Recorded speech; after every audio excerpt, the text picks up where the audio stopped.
Hello mga pre, dahil nga pala walang biyahe ay dito muna tayo sa bundok. Ayan oh, ang lakas ng hangin. Nagkukopra nga pala ako at ito yung kasama kong nagbabalat ng nyog. O pagtatapas, ang tawag dito sa amin sa Pulillo Island.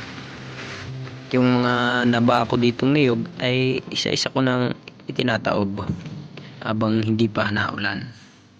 Pagkatapos ko nga magtaob ay kumuha na agad ako ng mga panggatong na inilalagay ko dito sa gatungan ng aming kuprahan.